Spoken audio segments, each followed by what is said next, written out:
I'm here in Brittany Palazzo and today, kakain tayo dito sa Glass House by Coffee Project. Tara, samahan niyo ako.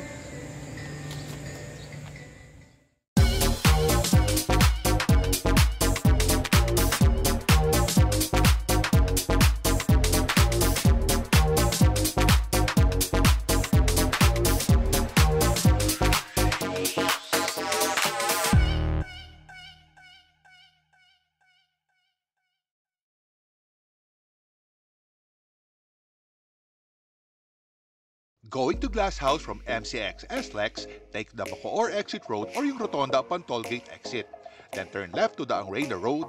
After the barrier on the right side, take the rightmost lane of the Angrena Road. After 400 meters, you will see the signage of Brittany Palazzo on your right. Turn right to enter Brittany Palazzo. Just go straight and after 200 meters, you will reach your destination. O diba? Parang suways lang. Makikita nyo yung dome-like glass structure ng Brittany Palazzo. The Glass House by CP is just beside it. Ang ganda dito, best for weddings, anniversaries, and other celebrations. Malawak ang parking space nila sa sides. Open ang Glass House ng 7 a.m. and closing time nila is 10 p.m. from Monday to Thursday, while 11 p.m. naman from Friday to Sunday. Very relaxing dito sa loob ng The Glass House.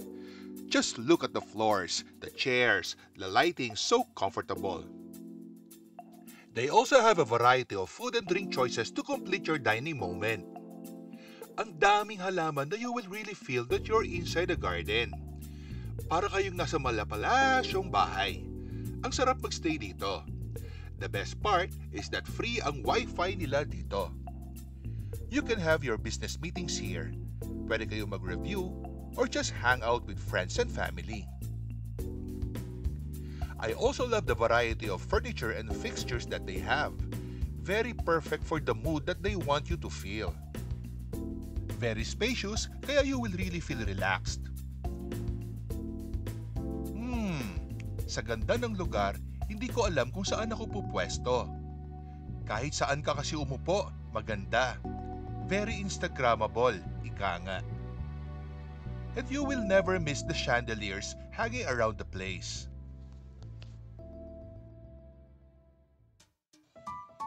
At syempre, hindi pwedeng hindi natin palalagpasin ang mga pagkain nila dito. Look, ginagawa talaga nila ang kanilang pizza from scratch. Parang pesto yung nilalagay. I love pesto with cheese, mushrooms. At niluluto nila sa pugon ang pizza. Yum, yum! Nandito na yung Quattro Formaggi ko, my favorite.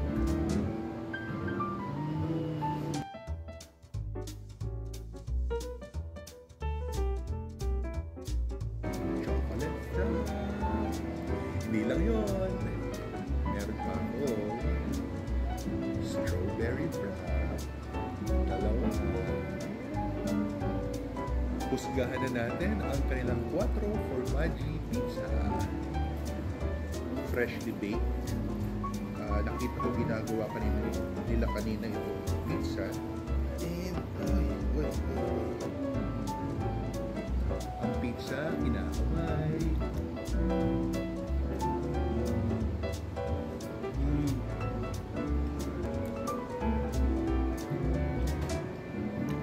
Gusto ko yung lasa ng cheese. Sarap. Meron pa siyang parang breadcrumbs sa ibabaw. Nakakadagdag pa. Sarap.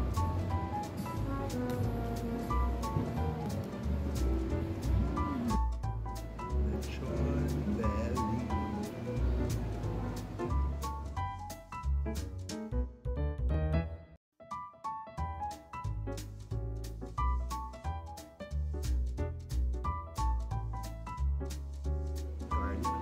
Siyempre, muna yung harikan.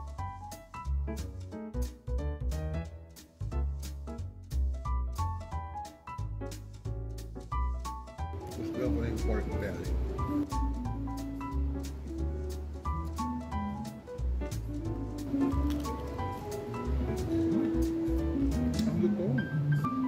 kailangan may rice.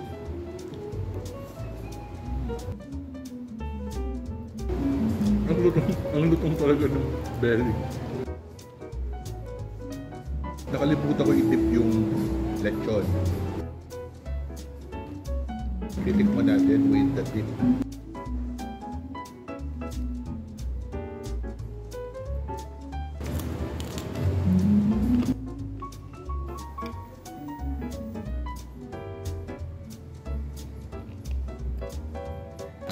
Tinutugtog ko sa piano yan. Tinutugtog ko sa piano yung tugtog na yan.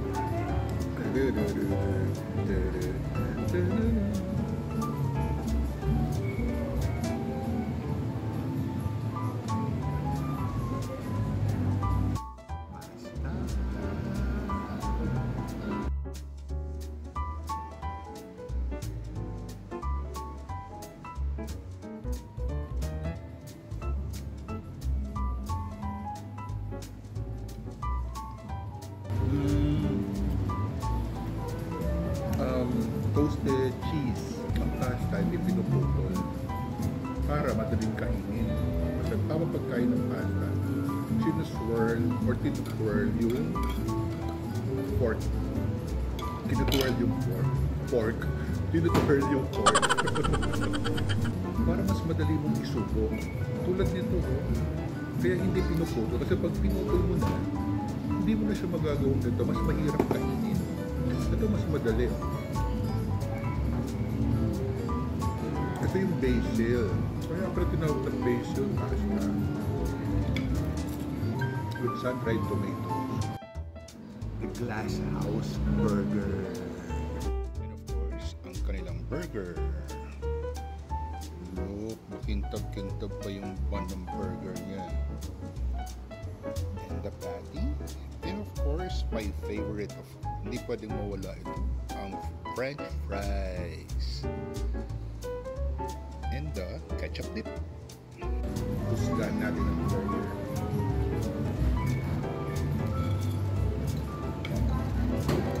Ang juicy ng patty, sarap, pure beef patty. Sarap with fried rice. Kung nandito nanay ko, pagkakalinan ko. Kasi don't talk when your mouth is full. Maliit pa ako, sinasabihan na ako ng palagi. Pero ang sarap talaga dumaldal kahit puno yung bibig mo. Diba? Guys, the salad. Hindi pwede mo lang salad green para meron tayong fiber.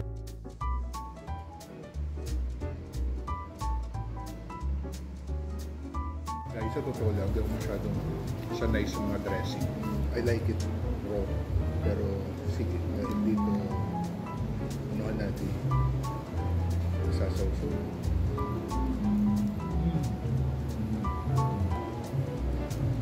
Sorry. Hindi ako yung tipong nagda-drop ng sauce tapos inimix. Mas prefer ko yung kukunin yung salad greens tapos isasawsaw ko para control ko yung lasa ng sauce or ng dressing. Meron siyang bacon bits,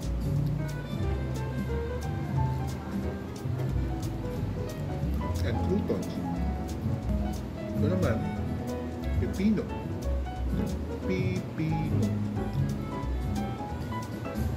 And tomato,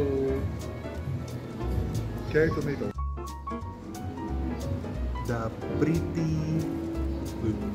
The pretty calamares or calamares pretty.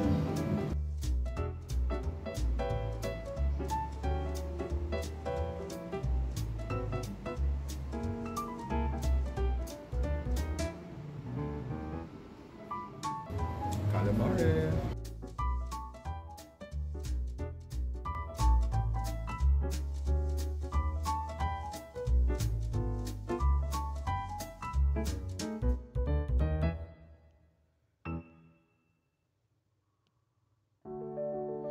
Meron silang carriages dito na pwede ninyong sakyan for photo op purposes.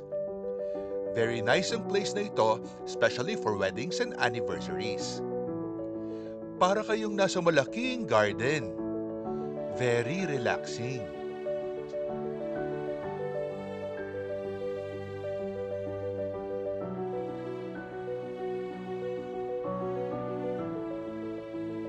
Don't forget to subscribe, like, and hit the bell for new video updates. Thanks for watching!